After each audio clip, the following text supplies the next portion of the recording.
cmpradio.net. It's the station.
All right.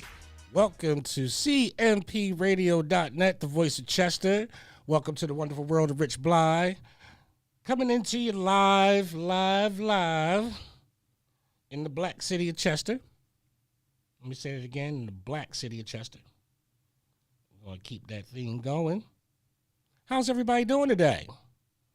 See, we're warming up a little bit, cooling down a little bit, warming up a little bit, cooling down a little bit. What the heck's going on with this weather? Oh, man, is it? It's going to be all types of stuff out. Stuff's going to be out, bro. It's going to be out. All types of craziness, all types of, shenanigans. You think so? Absolutely. Come on now. I don't think so. Listen, anything above 70, forget about it. Watch. What you mean forget about it? Listen, it's a trait that we have seen consistently since 95. Anything above 70? Yes, sir. You're going to see a lot more speeding. You're going to see a lot more layers of clothes off. You're going to see a little bit more revelry. People are enjoying themselves, no problem. Like, no problem. But in the greater scheme of things, everybody, when that weather warms up, please slow down. Several reasons. We have new arrivals who don't know how to drive. We have young people who don't know how to drive. We have elderly who are scared to drive but got to drive, okay? The destination is always going to be there, okay? The destination is always going to be there. Your job is always going to be there. The club is always going to be there. So what you're saying is have patience. Yeah, I mean, slow down. Not just slow down. No, slow down. Have patience. No, slow down, bro. Not have patience. Because people don't know. My foot is lead. When it hits the gas, I go. You feel me? All right. But I have learned to have patience. Meaning, when I'm riding through an area, I'm not speeding through an area because I don't know if kids are going to be out. Right. When I'm on the highway, it's over. Oh, listen. Don't let no deers run out. See, that's what I'm talking about. When you're on the highway, you move with the flow of traffic, so to speak. Yeah. Patience. Yeah. You move with the traffic. You know what I mean? I would never tell that. But when you're on a public road, when you're on a street with intersections and, residences, there's cars next to you, 2 lanes or whatever. There's no need for all of that. Yeah. Even younger me was definitely. Listen, I get it. I get it, and this is why we live to be this age to say to our youth, have some patience. Slow down. Yeah, have some patience and slow down, please, because coming here today, oh my goodness, man. Oh, I want to say a shout out to. I'm about to give some major shout outs, but I'm gonna start with my son, Richard Blye Jr. Yeah, I'm gonna talk about you, son.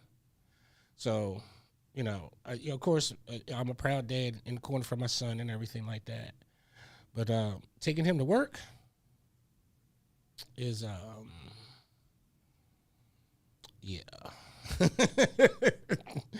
taking him to work? I do like interstate driving like maybe once a month. You know, if I have to go to a destination somewhere out of state, out of town, it's usually once a month. I've been hitting that Jersey Bridge like every day for the past almost going on 3 weeks. And no, listen, I'm not complaining because it's for my son. You feel me? I just despise the drive. I do. I really do. Just despise it. And, you know, but I'm going to do it tomorrow, and I'm going to keep doing it until, you know, he gets his situation straight. You can best believe that. And I'm going to be on time every time for it. You know, I want to keep that straight. Son, you know, I love you. You're my junior. I ain't letting you down. Come on. Imagine that. Imagine that. You my whole junior. I'm going to let you down. But you know how me and you talk. I just got to put that out there because, whoo, it's been, you know, an amazing journey as far as he works near the very first building that I came into corporate management with over in Delran, New Jersey. And it's going by that site. Well, the business isn't there anymore, but it's been incorporated into something else. But driving by there is like flashback. Flashback. I mean, like, you know, don't get me wrong. It's a mixed emotion type of deal. Mad that it's gone, but remembering the accomplishments that I made in that building before it closed. It didn't close when I got there. It closed after I left it. So, you know, that's the honest to goodness truth. When I got to that business and that company, you know, it was my very first corporate management, you know, position. And had a lot to learn. Coming as a rookie, boy, woo, those kids spun me around. Plus, you know, I was from, you know, I'm Philly, 100%. And walking in that joint, they were like, "Oh yeah, we got one, Mark. You ain't from Jersey? Oh, we got you." And like, you know, for the first month or so, yeah, you know, it was hard to catch on because, you know, they were there for years. They know the tricks of the trade, what to do, what to say, It took me 30 days to adjust. But once I got that 30 days in and I saw their moves and I saw their patterns and, you know, I stopped paying attention to what they were saying and watching what they were doing, I got into sync with their rhythm. Yes.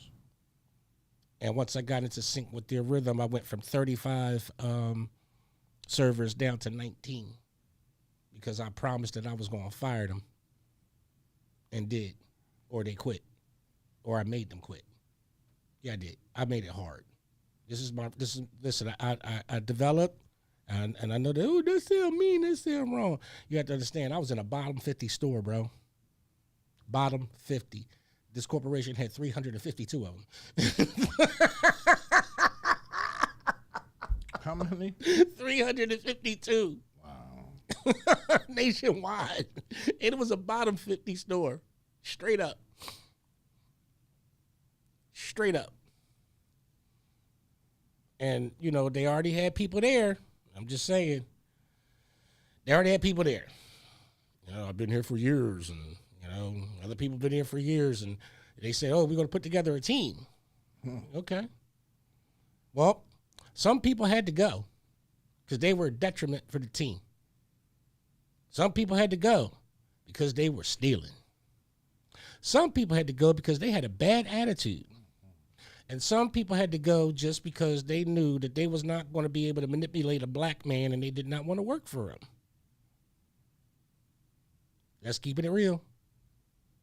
That's the culture. See, I don't work for the corporations anymore, but I still possess the knowledge. And that's the biggest problem when it comes to being the leadership is that, number one, people underestimate your value because they don't have the courage to stand up and recognize. Heard you talking about Chiefs and Indians. I had to jump on this one. We're going to talk about the courage of it. It does take courage. It takes absolute courage, bro. And that's what separates the Chiefs from the Indians. Courage. Courage to do what's right. Not just for you. No, the courage to do what's right, absolutely. Regardless if a minority part of it doesn't agree with it, but the minority part is included in the benefit. You understand what I'm saying? It's like this thing about a democracy.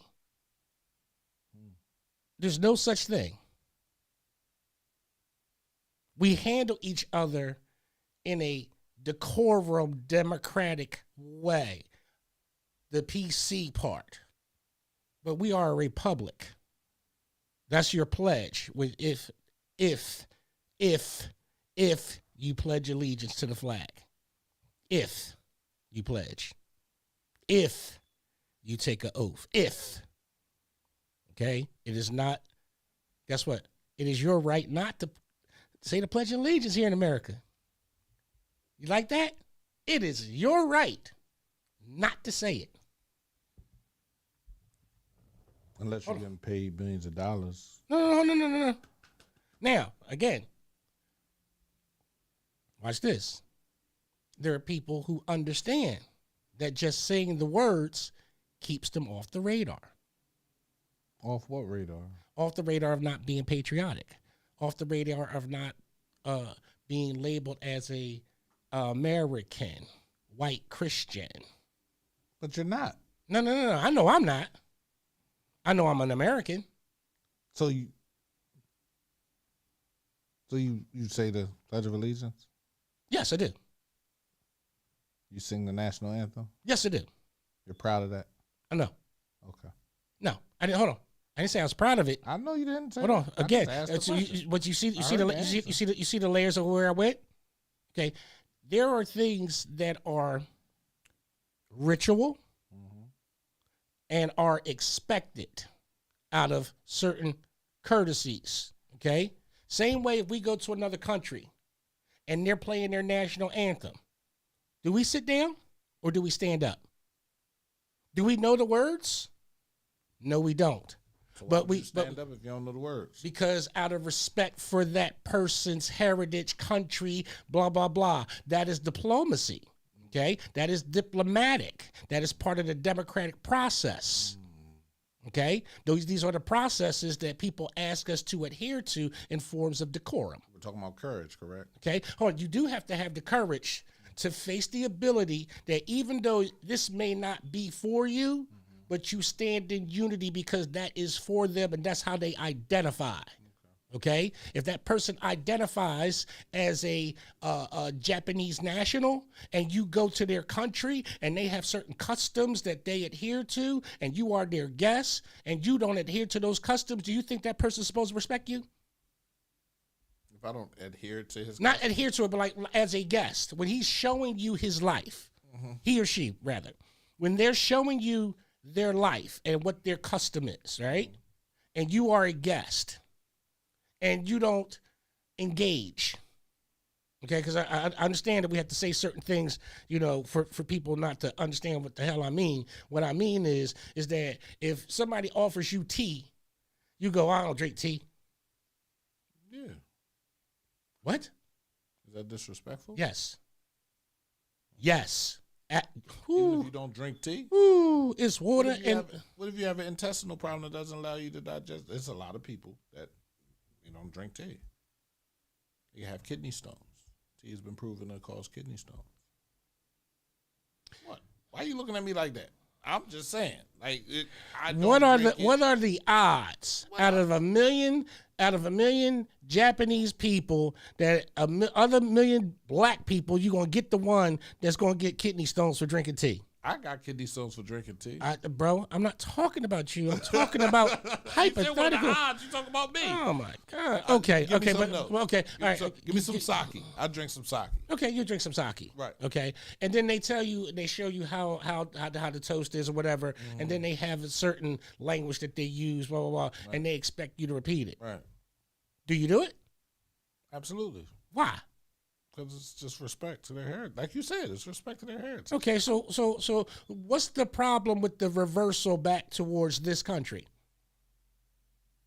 Because there was a respect for us. Bro, there wasn't I respect. don't care who didn't respect Bro, us. there was no respect for us.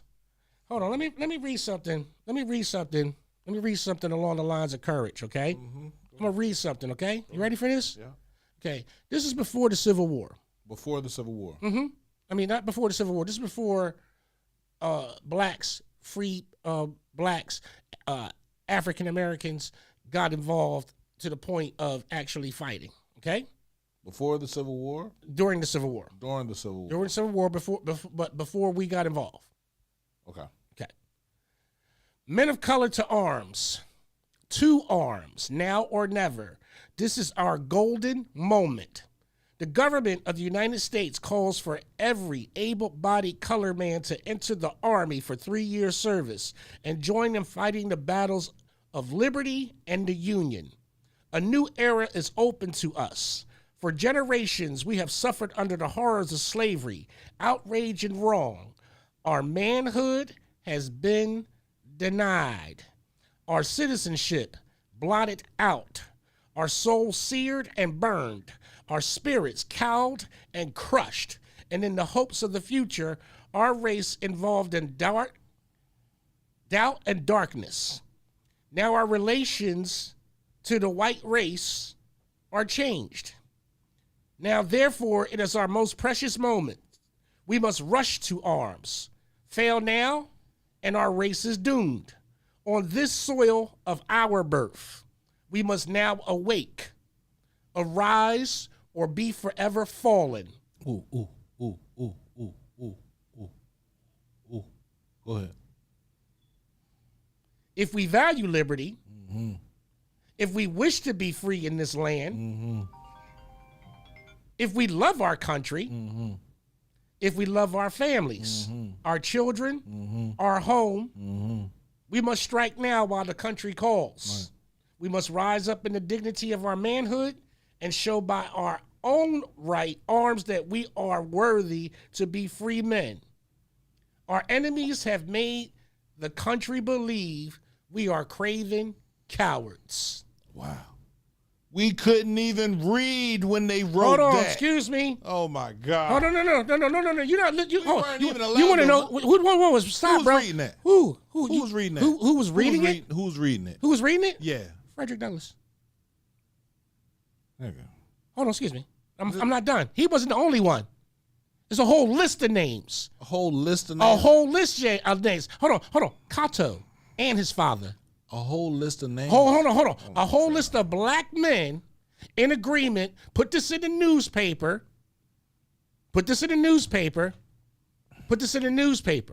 Okay. Now this is for the ones who could read. Okay. Now, so let's break that down. Okay. Hold on. Right. Hold on. Let's finish this first. Hold on. Let me finish this one thing, and I'll get to the second part of it. Right. But let me finish this. Okay. Yeah, go ahead. Our enemies have made the country believe we are craven cowards, without soul, without manhood, without the spirit of soldiers. Shall we die with this stigma resting upon our graves? That's part one. And who read that? Frederick Douglass. Frederick Douglass wrote Yeah, that. Frederick He Douglass. wrote that? In conjunction with a whole bunch of other men, a whole bunch of other black abolitionists and ministers and the powers. Hold on, the black powers that were during that time. Where's this black power at now? How is that 400 years, 300 years ago? Where's this black power at now? Where are the people that speak up to us the same way he did then? Name him. Name one right now. One person. Rich Blye. Oh, come on, Rich. I ain't talking about you. I'm talking That's about different. You can say Pete. You can say Pierre. But no. Comparable to Frederick Douglass, and that's what happened. They killed all of our leaders, bro. They buried us, bro. We're not buried. Bro. We're not buried. Nigga, yes, we. No, we're not. Oh my God. No, we're not. How no, we we're not? No, we're not. How we not? I'm gonna tell you why. Uh-huh. I'm gonna tell you why. Go ahead. There are a whole bunch of courageous men. Mm-hmm. Courageous. Courageous. Right. Really courageous. Right. Okay. But because of the dynamic of the political dynamic of Delaware County, they can't be visible with certain people because that's how the money is tied into it.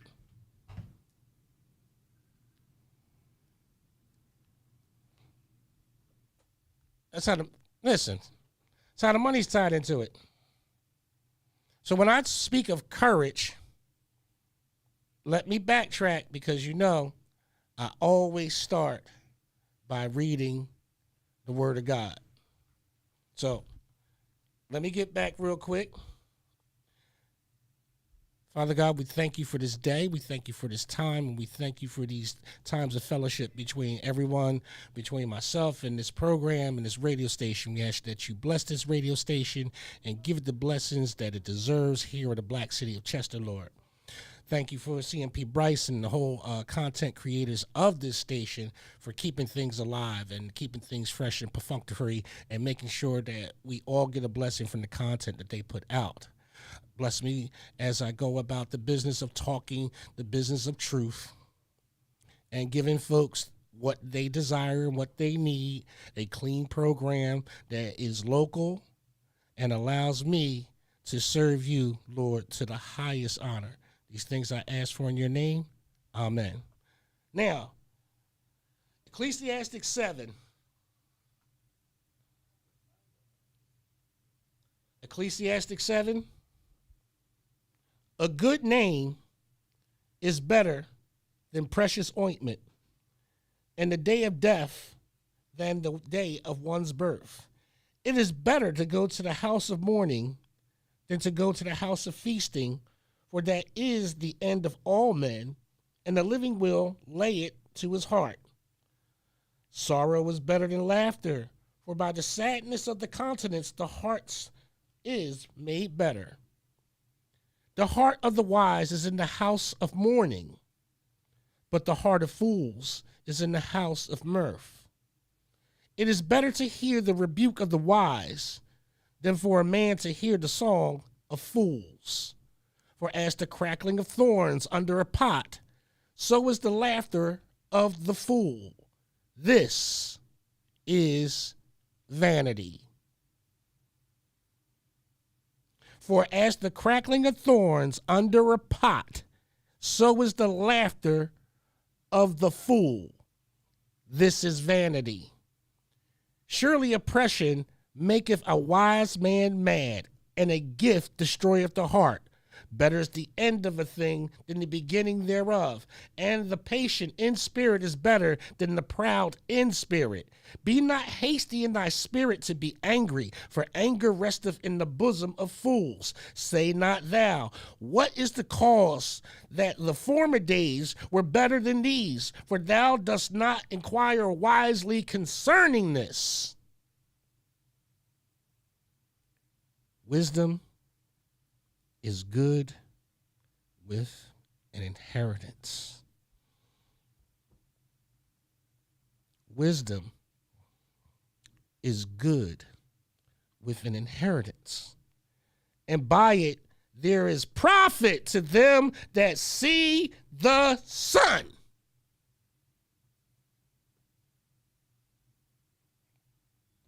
I'm sorry, I just say things differently. For wisdom is the defense, and money is a defense. But the excellency of knowledge is the wisdom giveth life to them that have it. Consider the work of God, for who can make that straight which he hath made crooked? And vice versa. In the day of prosperity, be joyful. But in the day of adversity, consider God hath also set the one against over the other, to the end that man should find nothing after him. All things have I seen in the days of my vanity. There is a just man that just perished in his righteousness, and there is a wicked man that prolongeth his life in his wickedness. Be not righteous over much, neither make thyself over wise. Why shouldest thou destroy thyself? Y'all gonna have questions. I tell you, get on your knees and have an earnest conversation with the Almighty Lord of hosts. These are just the words that have been in front of us for years, but if you interpret them the way that I am, you would understand what the courage is for us to stand up in our community, because people consider that courage and measure it against wealth.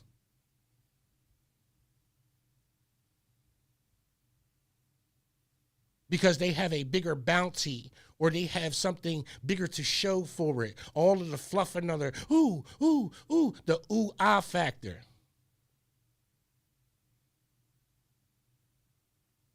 It's in the Word of God. You have religious types doing the same thing. You have political types being the same way. You have nonprofits acting the same way. Local politicians acting the same way. And they're giving this appearance to you. But where are the courageous? The ones that say, despite the vanity of having these accolades, despite all of that, where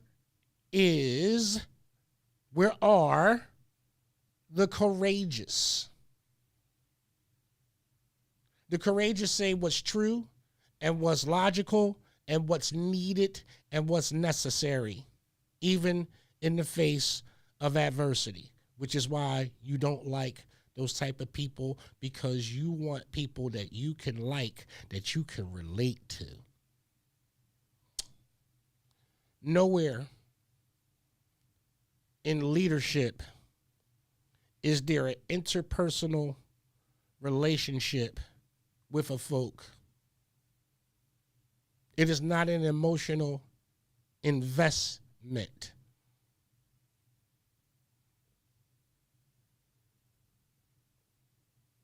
Any leader that seeks the vanity of being lauded over, being the centralist of the whole entire situation, the I did that and I did and I.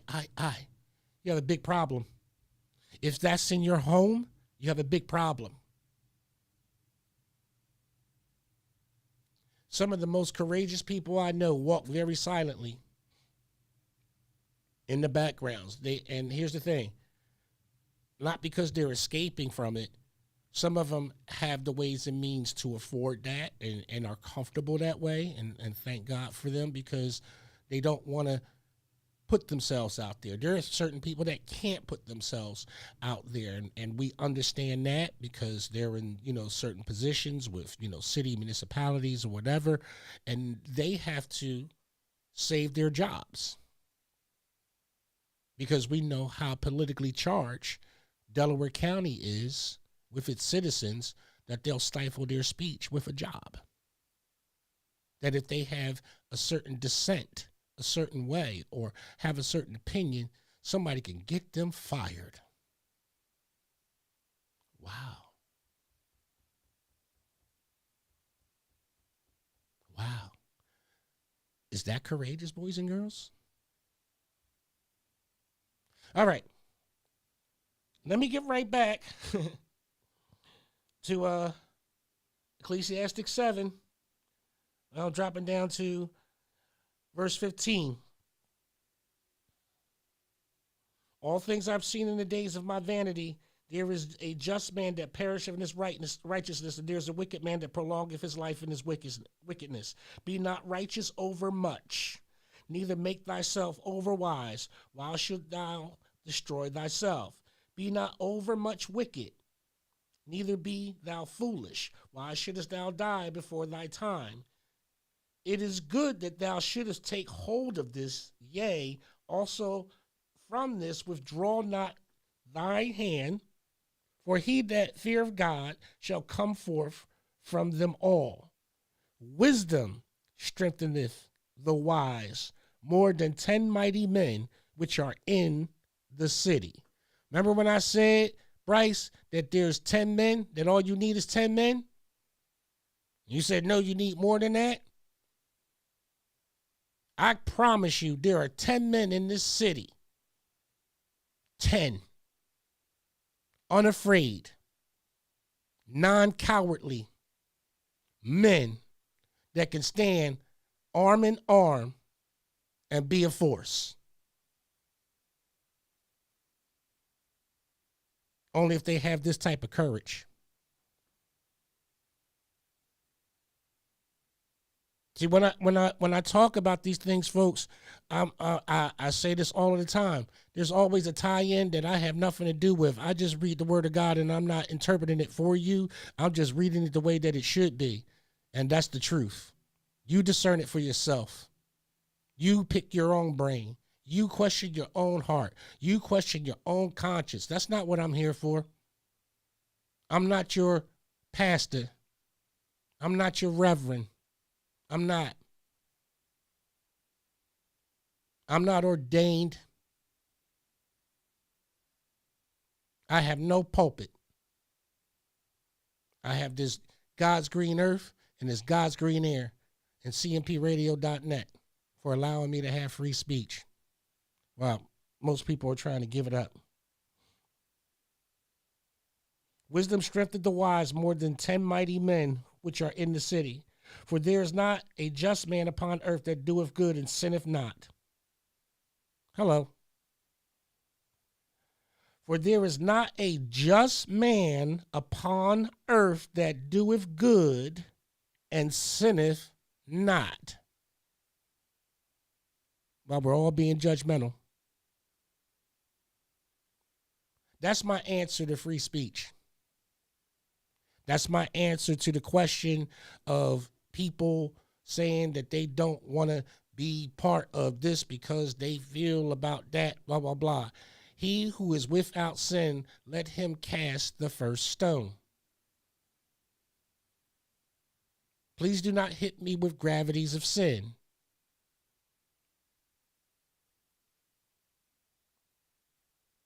That's not God's law. That's man's law.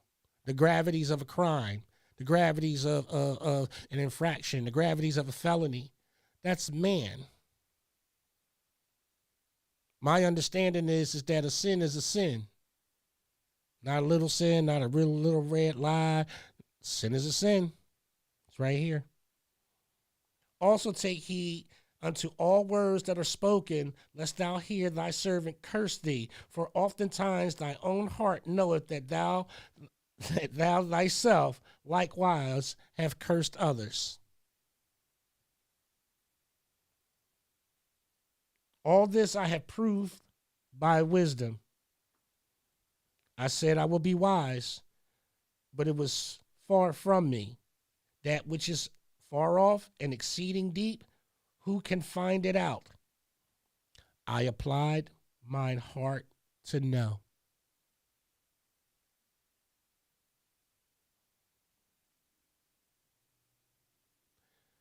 Reading the scriptures is easy therapy because the answers that you're looking for are right there on the page and they speak to you. They speak to you. I'm not here to convince anyone to choose a path. Choose your own. Choose it. Go ahead. Be you. But everything comes back to this. The advantages of wisdom. Understanding wisdom, applying wisdom, taking the vanity, the emotion out of the situation so that you can solve the problem, so you can stand courageous and victorious. I think a lot of people need to understand that that's my angle. That's my niche. After trauma, after trauma, after trauma, after trauma, is to seek the knowledge of wisdom and not have the vanity to change.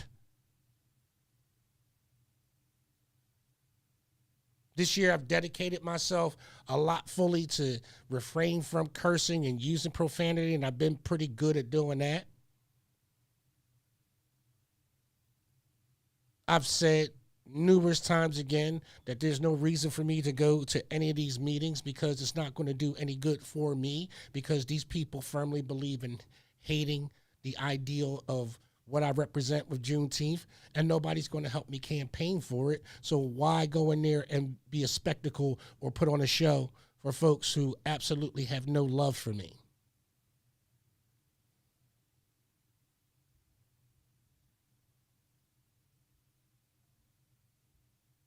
People really think that this is a thing when I speak about public officials, it's a dislike for a public official. I'm here to tell you, it's not a dislike.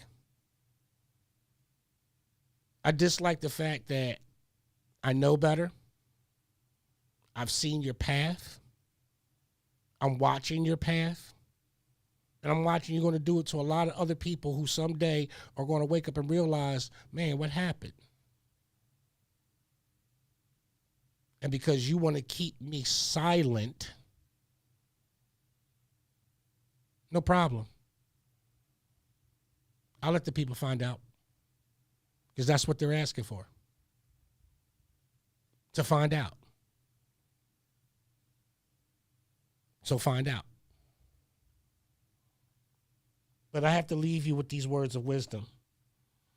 I applied my heart to know and to search and to seek out wisdom and the reason of things and to know the wickedness of folly, even of foolishness and madness.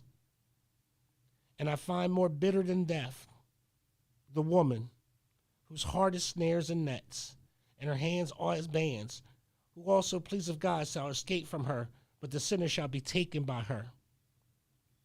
Behold, this I have found, saith the preacher, counting one by one to find out the account, which yet my soul seeketh, but I find not.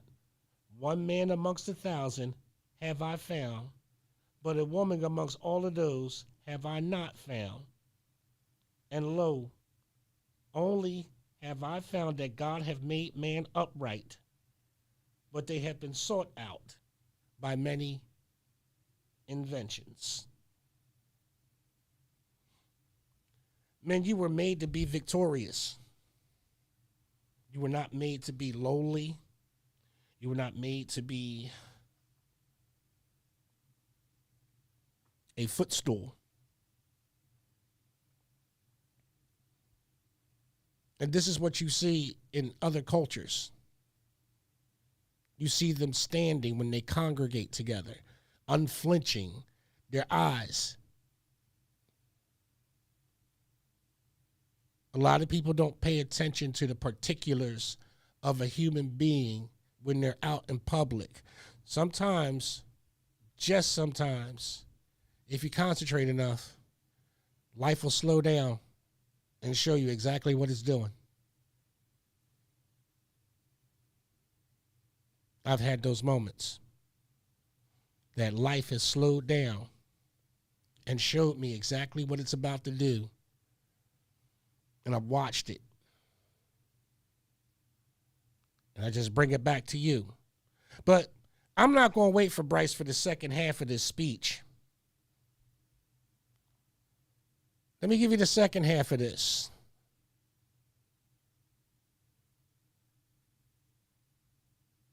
Shall we leave this inheritance of shame to our children? No. 1,000 times, no. We will rise. The alternative is upon us. Let us die free men than live to be slaves. What is life without liberty? We say that we have manhood. Now's the time to prove it. A nation or a people that cannot fight may be pitied, but it cannot be respected. Black America. A nation or a people that cannot fight may be pitied, but it cannot be respected. If we would be regarded men, if we would forever silence the tongue of calumny, of prejudice, of hate. Let us rise now and fly to arms. We have seen the valor and heroism of our brothers displayed at Port Hudson, look that up, and Milliken's Bend, look that up. Though they be just from the galling, poisoning grasp of slavery, they have startled the world by the most exalted heroism. If they prove themselves heroes, cannot we prove ourselves men? Are free men less brave than slaves? More than 1 million white men have left the comfortable homes and joined the armies of the Union to save their country. Cannot we leave ours and swell the hosts of the Union to save our liberties, vindicate our manhood, and deserve well our country, men of color? The Englishman, the Irishman, the Frenchman, the German, the American have been called to assert their claim to freedom and a manly character by an appeal to the sword. The day has seen an enslaved race in arms in all history seen their last trial. We will now see that our last opportunity has come. If we are not lower in the scale of humanity than Englishmen, Irishmen, white American, or other races, we can show it. You doing too much. Why you gotta do all that? He think he this.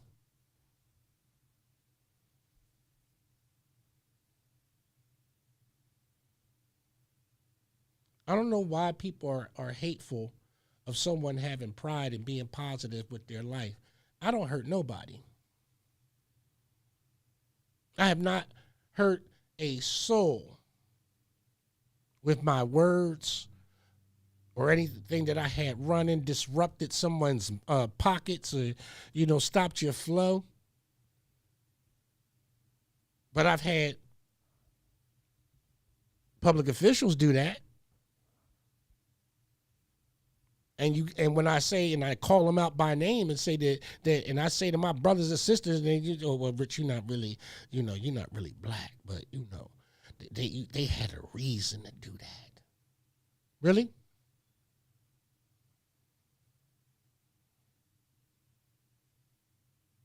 But when you need support, you look my way. When I come with the support, you look at me and you say, thank you. But then after the support is done, you act like you don't know me.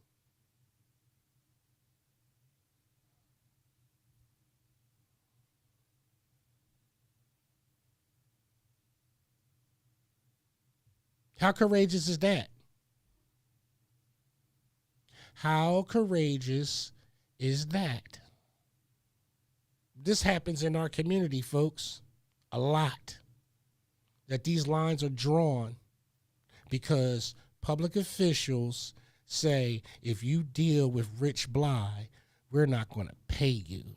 We're not going to do this. We're going to hold this up for you. And I can prove it, but it's still not going to do anything because you know why, guys? Because all you had to do is be quiet. All you had to do is get out of the way and let them roll over on you. Sure, I could do that. But then you'll start crying, ain't nobody stand up for us. Ain't no men stand up for us. Ain't no man talking like no men to stand up for us. Now you understand why? You only like the men that you like.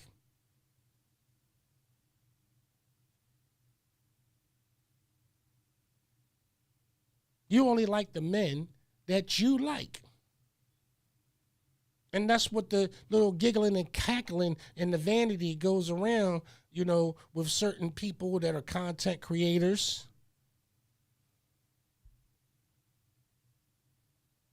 That's the cackling that goes on. And I hear it, and I see it.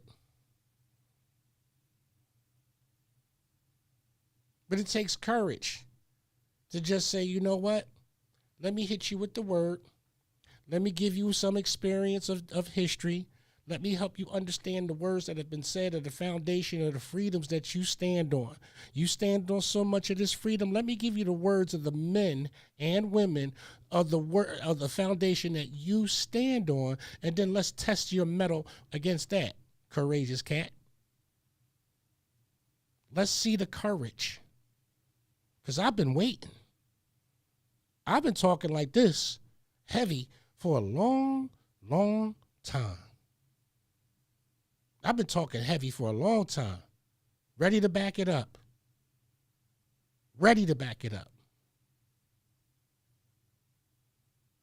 Ready to stand for the truth. Ready to stand for the righteous. Ready for it.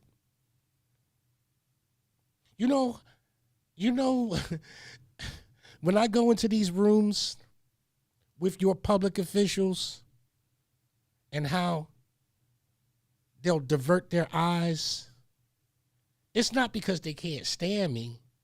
It's because they know that, one, I've either been invited, or two, it's public, so I'm coming anyway, or three, I'm coming because I want you to understand that you did not destroy me when you intentionally did so while I was in my compounded grief. I found the courage to get back up. So when we talk about leadership, as the word of God says, it's in the flawed individual. It's in the individual who understands the bitterness of death, who understands loss.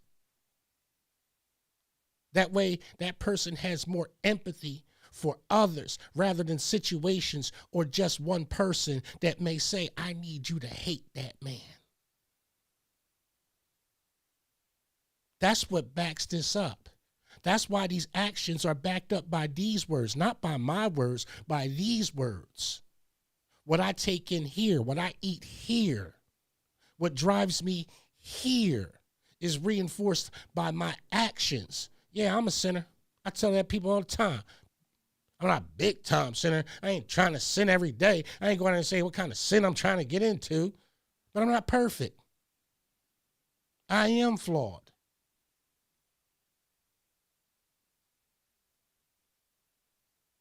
But I know that I got to, because of those flaws, I have to live in truth. That's why when people go searching and looking, and he just too perfect. I'm not perfect. It's just that I got to walk a tightrope because y'all know that you're going to come and say something wrong with me or something this, and I'm telling the truth. I get on this forum, cmpradio.net, and tell you the truth about me. This is not no show. This is a segment of me speaking freely based upon the knowledge and the history and things that I know and in my environment and things that have been part of my life. Let's get into it. But hold on, before we get into that, like the sensory unicorn, I came in, of course, we all know that we are either parents or grandparents or aunts and uncles, aunties, brothers, sisters, cousins, grandparents, grandmothers, great-grandparents of children who are on the spectrum. So when I saw this on the table, and usually I have my other items that I put up here that I'm trying to display and talk about in a minute, my man Bryce was like, oh, let me get this out of the way. I'm like, man, if you don't leave that up there, my daughter's going to see that. She's going to be like, ooh, look at that. He got a little rainbow sensory. Yeah, I do. Because life's good.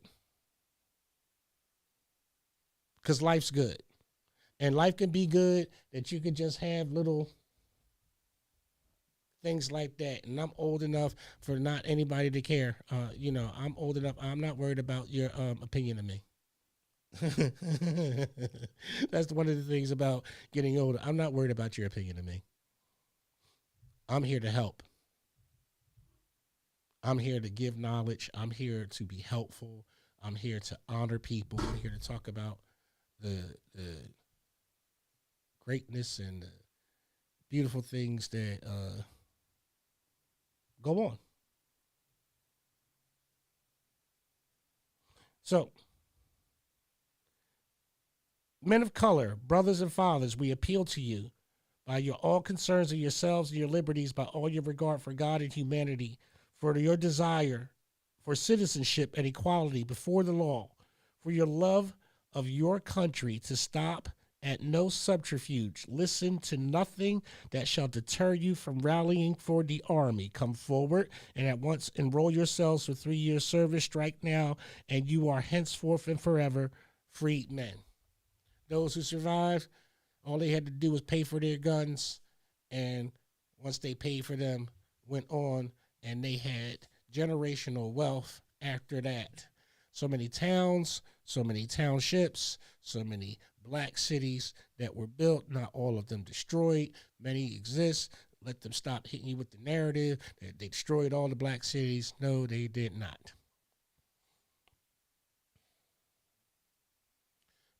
People have to understand that there is a gap of years between slavery, Reconstruction, Jim Crow, segregation, and then the 4 major pandemics: Vietnam War, AIDS, mass incarceration, and murder.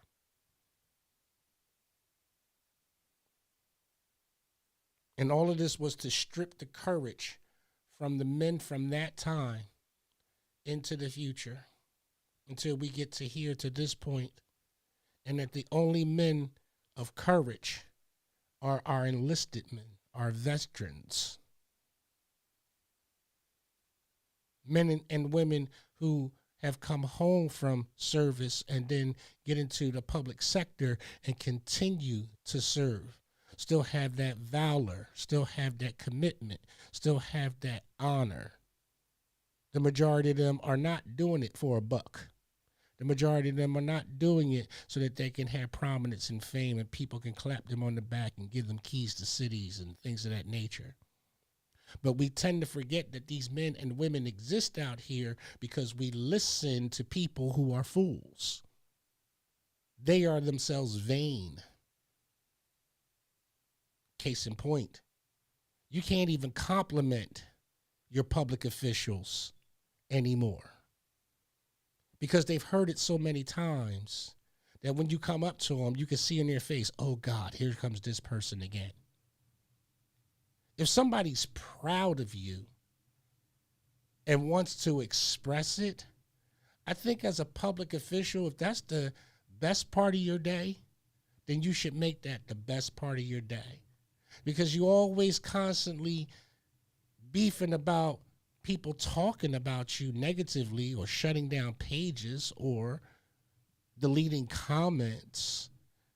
Instead of doing that, maybe if you make yourself accessible, people wouldn't have such a different opinion of you. And when you are accessible, don't act like you don't hear me. Because it seems funny to me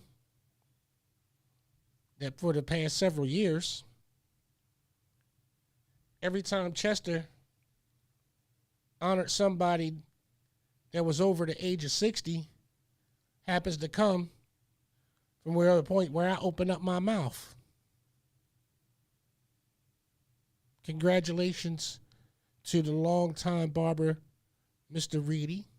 I've never had my hair cut by him, but what I hear is that that man is absolutely amazing and a man of great and tremendous talent, knowledge, wealth, very unassuming, as you could see, went about his business while he was being presented with a citation. Absolutely shout out to that man, and, you know, I hope to one day meet him and meet his acquaintance. I hope to have that type of longevity in my community where I'm greatly well known, highly respected. That is absolutely, like I said, that is iconic in your community to be that type of a person where people not just know your name, but know what you're about. That's courage. That's leadership. That's where people should be going for their answers, because to own several businesses, to be a fabric in the community, to be giving in the community, to be known as a giver of the community, to know that you're that type of person and have that type of longevity. Like I said, everybody's a sinner, so I know he's not perfect. But that type of longevity just shows the force of a character and a very strong belief system. But we got to listen to people that's telling you, don't listen to somebody else that offers a different point of view. We got to listen to that. We got to listen to people that tell you to shut down speech, tell you to people to not want to listen and talk to one another, to go through these type of things, rather just keep hating. That's not the examples of leadership that were put on display that were given the citation. The words that were read about, meritorious and exemplify and the standard of excellence. Listen to the words. That's what gets me. I think a lot of people just come on programs and just start talking and don't realize that the impact of your words and the context that you put them in will absolutely drive people to believe a certain way, so that way they will continue to hate. But you yourself say, I'm loving. Love everybody. Love you. Love you. Love you. I love you. I love everybody. I love everybody. Not when you're preaching hate. Hate and love are as far away as north and south. They cannot touch. Nowhere in the Bible where it talks about Jesus telling people to hate.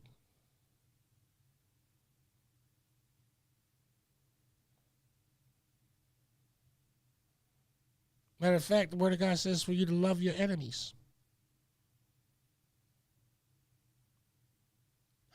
Love my enemy. And please don't hit me with, that slaves obey your masters because this is right. We also know that the Bible was written during a time where slavery was that, but it ain't this. And we know that owners use that in the context, but they don't use it no more because why? We can read. We can understand. We can comprehend.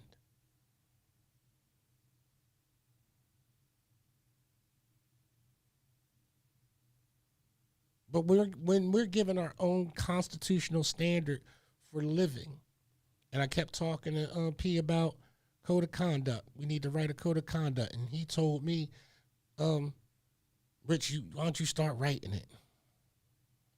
And I said, okay. And then I thought about it. And then I thought about it. Then I thought about it some more. As I watched, as I observed, as I looked, and just looked at the total environment from this week, and realized that I can't write that.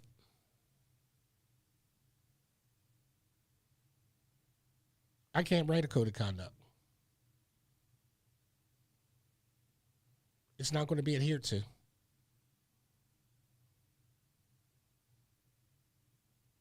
The reason why I say it's not going to be adhered to is because you have to have courage. And we have to seek out those who have the courage to want to do what's best and do what's right. What's best and what's right. Not the way I want it. I don't even want to lead it. I know how to pick up the weight. I know how to pick up slack, but I don't want to lead it.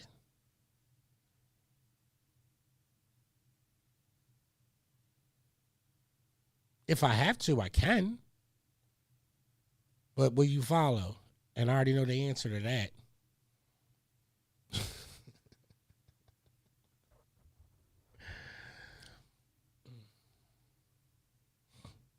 See, people are in love with this illusion that has been given to people who are elected, that they uphold the integrity and the standard for manhood. And it is not. It is us. The foundational people of this earth, of this America. We uphold that. Our elected official is supposed to represent that standard, not be a big head, not walk by and be like, oh, I don't hear nothing. I don't hear that.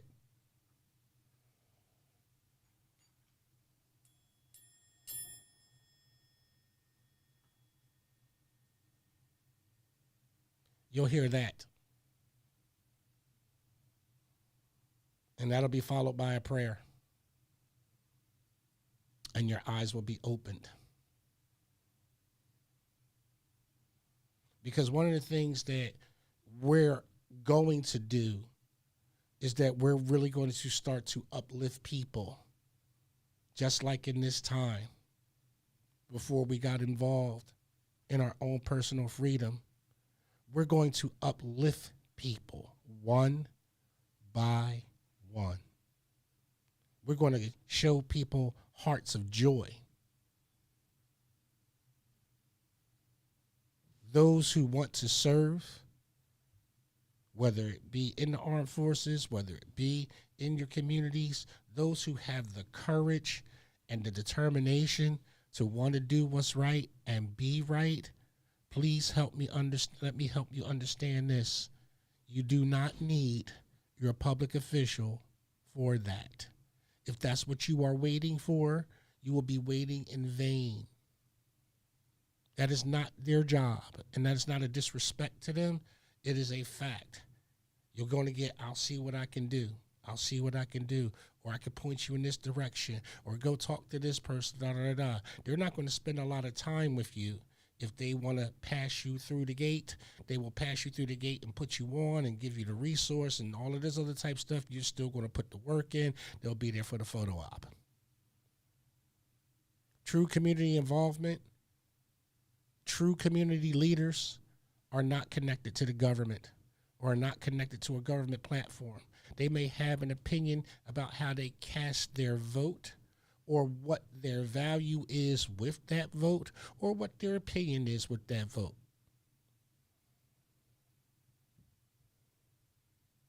What's wrong with that? That's the country we live in.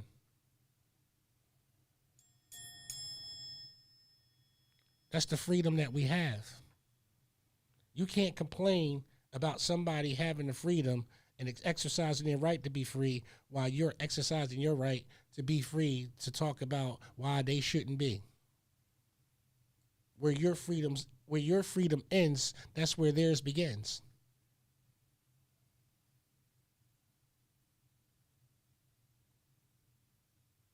To be mad about it is asinine. To lose family members and friendships over something that is absolutely not worth it, absolutely trivial in the grander schemes of life. You have bigger moments in your personal life to think about and worry about and keep going with. You have children, you have loving spouses, you have other things, and you have a community that is depending upon you right here.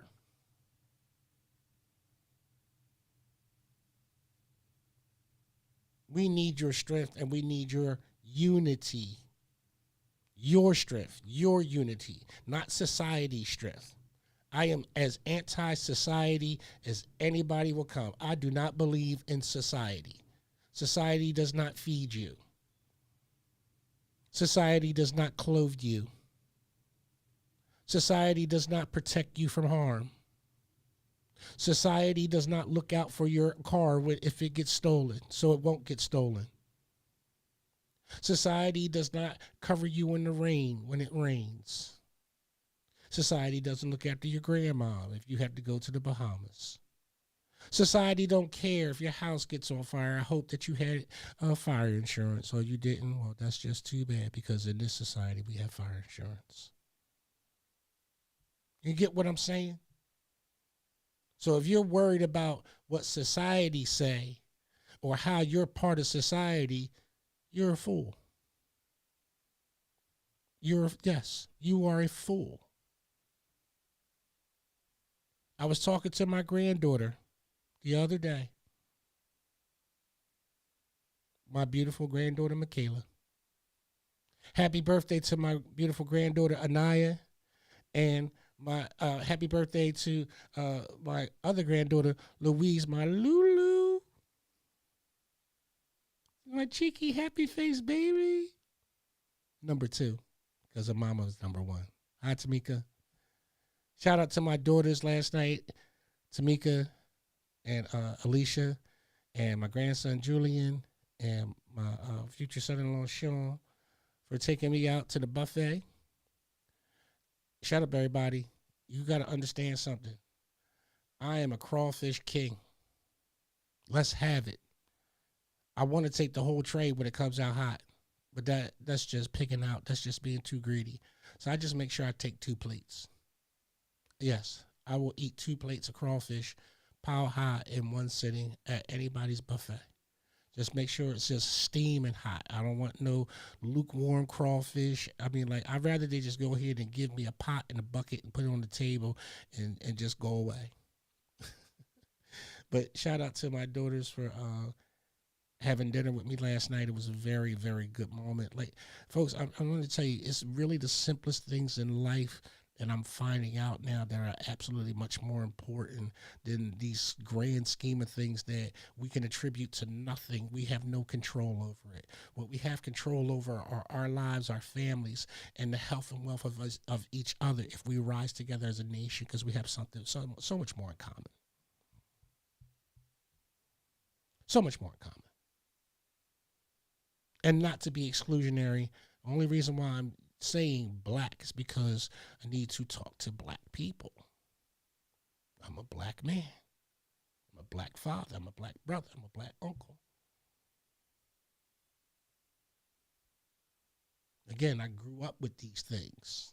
I've been around these things. I've been in other people's cultures for a long, long time.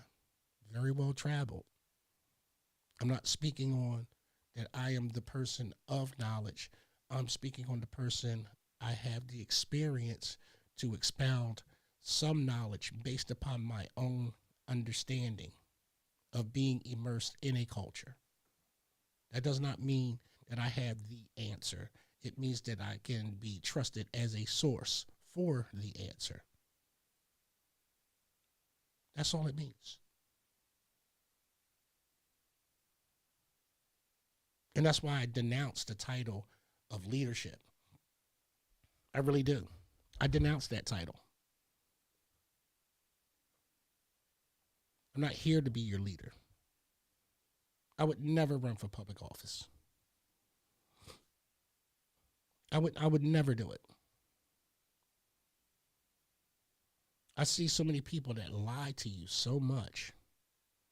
That's crazy that you got people over in the next town over signing NDAs that they can't talk to the public because they signed NDAs.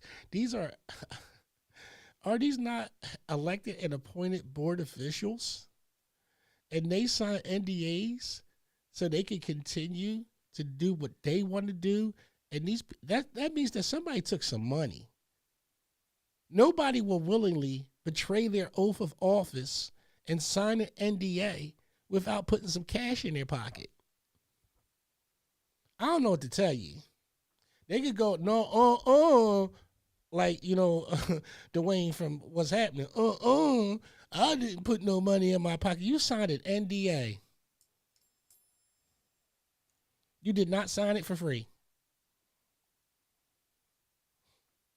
That's not how NDAs work. Somebody is going to get something out of this deal. And it is absolutely, highly unconstitutional for any public official and or appointed official, because they take an oath of office too, folks. They have to take the oath. If they haven't taken the oath, they better take that oath, because you'll go into your council meeting and ask, especially here in Chester, make sure that anybody that has any administrative powers, if they've taken the oath, because they have to take the oath to the charter too. This is law. You ain't know that?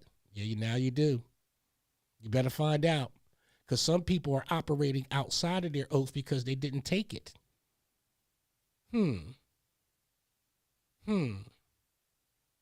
How much you want to bet that there's going to be a flurry to see if how many people signed off on taking that oath over at City Hall by tomorrow?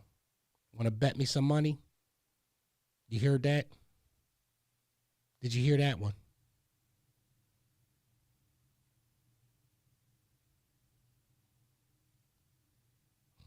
Thought I was a donut. You tried to play me.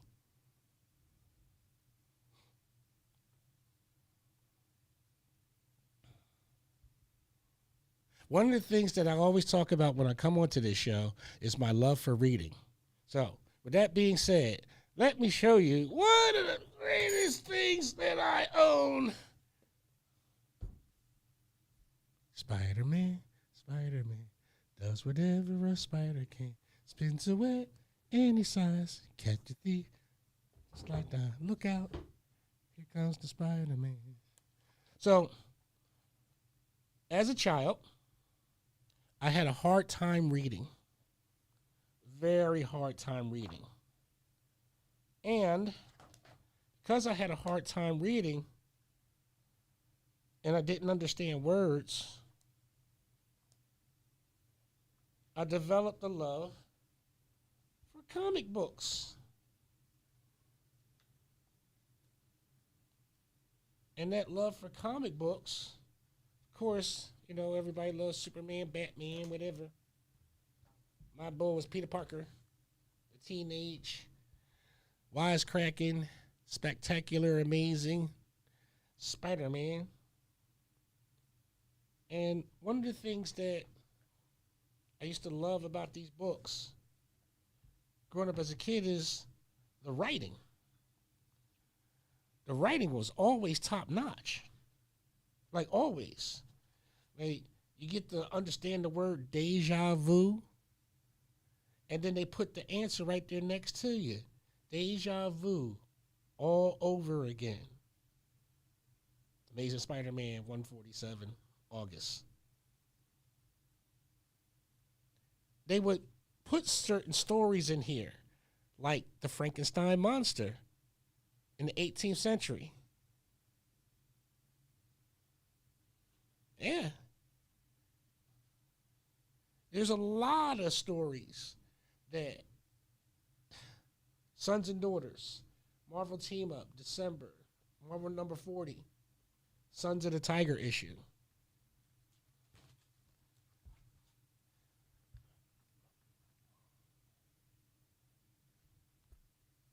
And in learning how to read,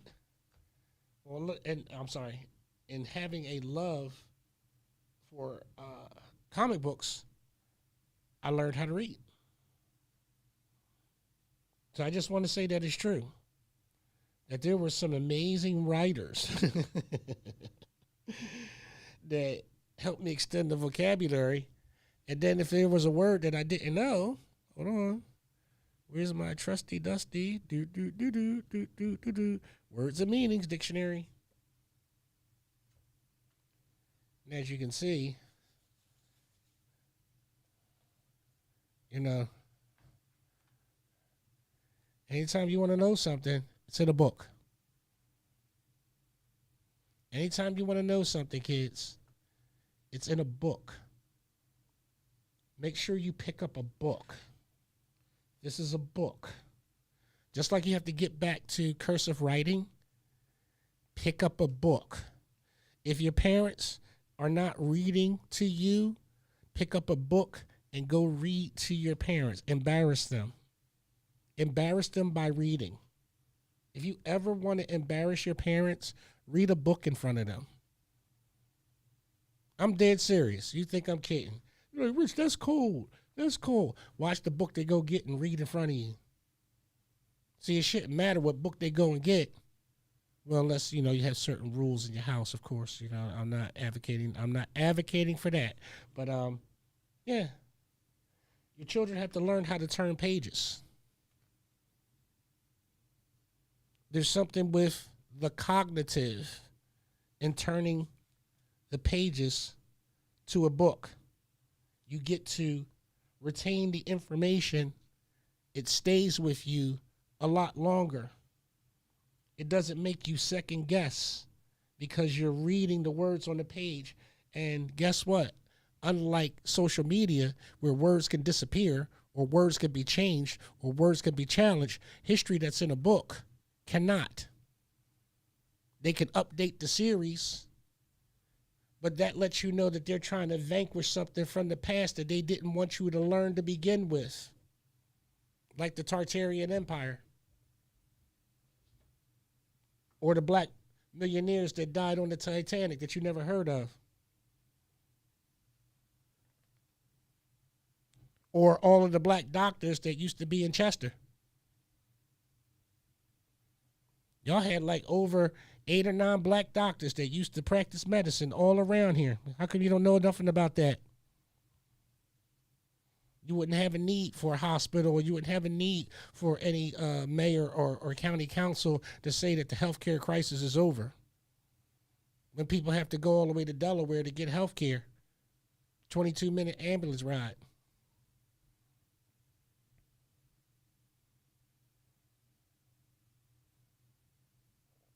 That's why it's going to have to be a curfew this summer. It's going to be a hot summer.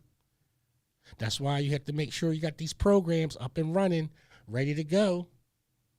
This is why people can't pick and choose the programs. If you want to save lives in Chester, make sure every program is up and running, that they have something. I don't care if you're just dropping off water to somebody, if you're giving money to the next person or whatever. Please, please, please make sure that every nonprofit that loves kids and want to do something for these kids and make sure that these kids are safe, make sure our elderly are taken care of, make sure that these adults know that their kids are safe. Don't pick and choose. And guess what? Nonprofits, if you know that somebody's picking choosing, share your abundance with those that you know that their people is right. They're just not liked by the people that like you. We got a couple nonprofits out here that's getting money hand over fist and getting looks and everything like that. And they know that their brother over there is starving and they don't even come and look their way. But that's your brother. We got people talking about, oh, I love the military, blah, blah, blah, but neglect your American legions. Neglect them. 1,000% neglectful. But you're going to be talking about freedom real soon. That's why we had this America 250 Delco t-shirt up here. Let me pull everything back so you can see this beautiful, lovely t-shirt. I'm one of the few people that has one of these t-shirts, haven't worn it yet and everything like that, as an advertise for America 250 PA Delco, which I've already been a part of on their kickoff events and for their second book reading and all the other events that they've had up there that they've allowed me to be invited to. But they've taken pictures of me in the Civil War period costume, but made sure to not advertise it on their social media pages, but had me up there dressed to kill to impress a lot of the dignitaries that was in the room, mainly white. So when people want to talk to me about my civility and my ability to work with people and my ability to get along, I was asked to be a part of America 250 PA Delco and represent. I'm usually one of the only few blacks in the room, unless it was like, you know, the veterans event that I was at this past Thursday, and the book signing that I was at, because it is had to do with black veterans that were there. But any other time, usually 1 or 2 or 4 black people in the room. And to be excluded from that while you're telling people that you love them so much, I just want to let you know what's going on in the back end. No, they don't. No, they don't. They're going to pick you over me because, oh, I could take his place. Yeah, Rich is an a-hole. Well, I don't like him either.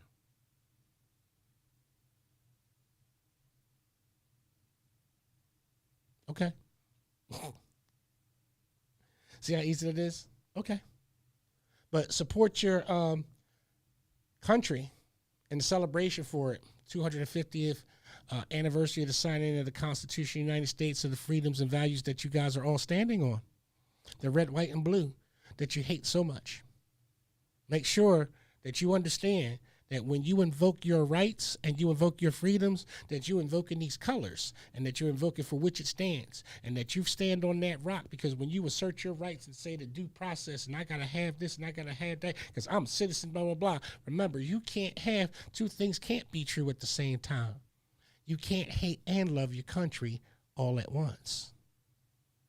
Two things can't be true. You can hate the policies, but you can't hate your country.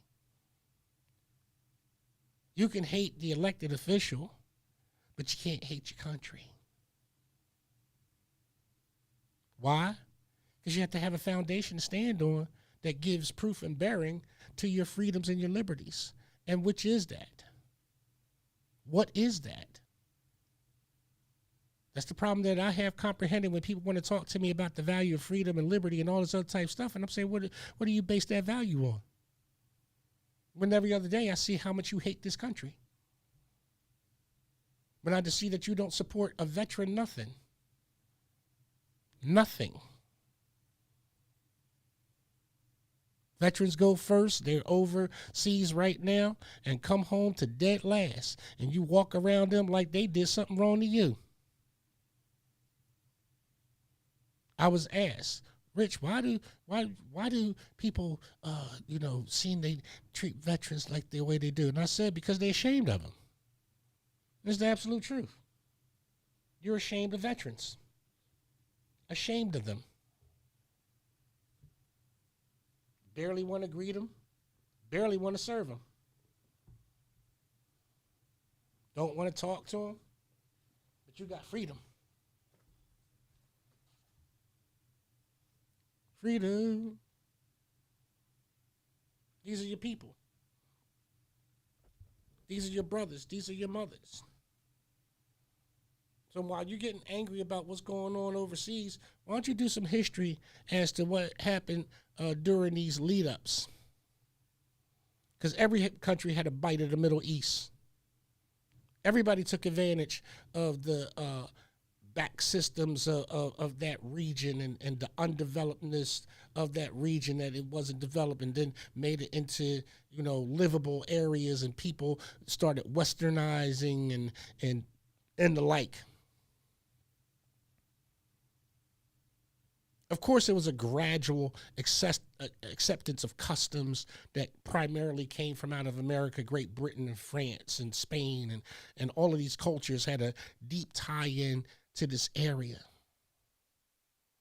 And every country absolutely was very manipulative of that region, including the policies of the United States of America, leading all the way back before Jimmy Carter and leading all the way up to the current president, Donald Trump.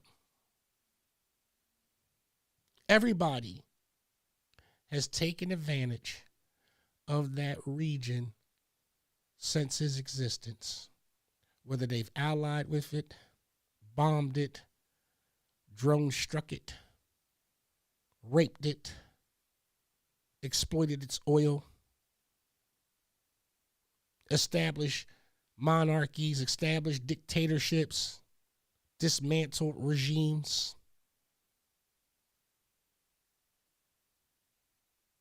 But one thing that I'm going to say to all of this is that there are people who are in absolute joy for their lives and the lives of their family and the lives for the country that they call home. That they call home. This is the part where I posted about empathy Empathy is seen through the eyes of another, the hearts of another person, so you could understand how they feel. A lot of people understand the intense hatred for this American president, Donald Trump. But they're also saying, where was the love that we needed 47 years, 3 months, 3 weeks, and 3 days ago before this action? 2 years ago, in 2022, over 2,000 people were murdered. In 2022, were murdered by this regime for speaking out. This isn't something that just developed. Revolution doesn't happen that way. And yes, governments get involved and governments teeter stuff, and governments have been doing this, like I said, from time to time. And I'm not excusing any of it. But it is historic, and this is why the laws are written the way that they're written, for people to do what they want to do, because that's how supremacy is. We can't fight that on that global elitist economic level, because at the lower level, you allow them to do that to you too. So how you going to fight the top dog when you don't even mess with the chihuahua? You bow down to people who was drinking 40s with you back in the day. You know how they are. But you want to tell me I need to listen to people that used to drink the same 40s back with me back in the day. I'm not saying the actual 40s. Maybe they was drinking Wild Hours Rose or something like that. You know what I mean? They put it in a glass. I'm not saying it like that, but I'm saying it like this. You got a lot of leaders who have never served. You have a lot of leaders who don't understand the shedding of blood. You have a lot of leaders who don't understand honor and commitment and duty and service when they violate their oath right here in this country, but got a nerve to tell somebody else about how they should be. You're forgetting that when these men and women come home from these post-traumatic stress situations, they ain't going to want to hear your opinion. They're going to want somebody to hug them, somebody hold them in their arms and say, everything's okay. But that's not the way you want to approach this, because right now in your heart, all you have is hate and contempt. So how you going to love today or hate today and try to love somebody tomorrow when they try to explain their perspective of where they've been in their experience, and you already got your heart hardened right now? You're gonna be who you're going to be. And your family, just like Vietnam veterans, are going to feel unloved and unwanted. I'm telling you what you guys are about to do that was done to another group of people the same way. The anti-war this, the anti-hate that, the anti-love this, the anti. You know, the same people that are speaking the same way today said the same thing about America not going over there and tripping Hitler up. The same group of people that was against this type of action or whatever after the fact were the same people that was telling Americans that we shouldn't go over there and knock Hitler off. It's always the same group of people muddling in the business of regular black Americans. Case in point, go back to the movie Roots, and they start talking about how free black men should be voting for these so-called Dixiecrats because they still going to look out for them just like back in the day in the slaves and blah, blah, blah. And the man says clearly, I'm a Republican. You know why it was written to the script that way? Why things were put that way? It was to remind people that it's something that started out something got diverted. But the principle of the fact is that what was created was supposed to protect you. And we lost it because we keep devaluing people based upon, I don't like him, I don't like her, off of a popularity contest. You love what's popping. You love what's popular. So when true leaders emerge and they start speaking to you with some common sense and they start putting you in the right direction and they say, hey, go and do and be with this person or allow these nonprofits. It shouldn't be trusted sources. If a nonprofit is started and a nonprofit's been here and you know that nonprofits be here, it shouldn't be on no Delco Dems list of who you should be dealing with. No Democrat Party member should be telling anybody not to deal with somebody that's out here improving the community. And y'all know that it's going on. Or should I call your names out in your nonprofits? Because you don't want that dirty laundry aired out. But I'm not going to sit up here and allow people to sit up here and play this game no more like we're supposed to go quiet or ask you politely. Weak men make for strong men. Welcome to the era of strong men. I've been waiting for y'all. This is why I stay in great shape.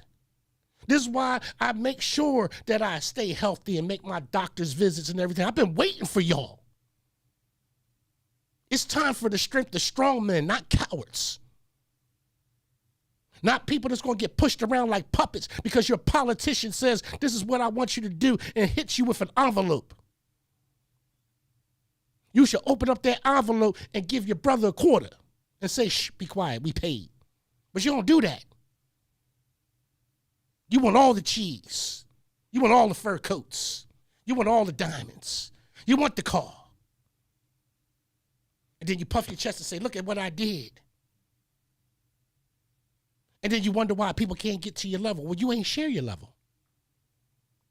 Leader, you didn't share your level. Leaders share platforms. They are not the platform. Leaders share their wisdom. Leaders share their knowledge. Leaders share their abundance. Of course, there's blessings for you. Of course, you're supposed to take something in, leader, but you know that you get blessed with an abundance. You know where it's supposed to go. But y'all pick and choose, and y'all let some of these white gatekeepers tell you to do it too. See, I already know the battle I got to face, bro. They're trying to go ahead and phase me all the way out of Juneteenth. That's the direction. And listen, again, I'm going to say this again. This is what happens to black men who are forgotten in their own communities for what they represent for, while you see citations being given to men while they way up in their 80s. Because people forget the value. And then you got to have a young whippersnapper come along and make mention of another icon in order for another icon to get introduced to the public and understand what he really stands for, because now you're embarrassed about the fact that you didn't remember the black history in your own town. We're not going to play that game. We're going to call it all the way out. I am a person that speaks about black history. And you know why I come to Chester? Because it's got the most black history in all of Delco. And I come here for that strength. I come here for that energy because I can't get it no place else. But I'm about to. I'm about to go into Darby Borough. I'm about to go into Sharon Hill. I'm about to go into these places, and I'm about to fellowship with a whole bunch of people that listen to this show so I can get some more of this black history, so I can tie us together. And you know what? I'm not busting in there. I'm already invited. I'm invited because they see my passion and my love for it, that I'm not puffed up about it. I'm challenging you. I'm challenging you, black man. I'm challenging you, black woman. I'm challenging you, black child. This is a challenge. This is not a chastisement. This is not a come at you. If you felt come at, then come on. Show me what you got. Jay-Z, Public Enemy, me, whatever. But let's get this thing started. See you on the flip side.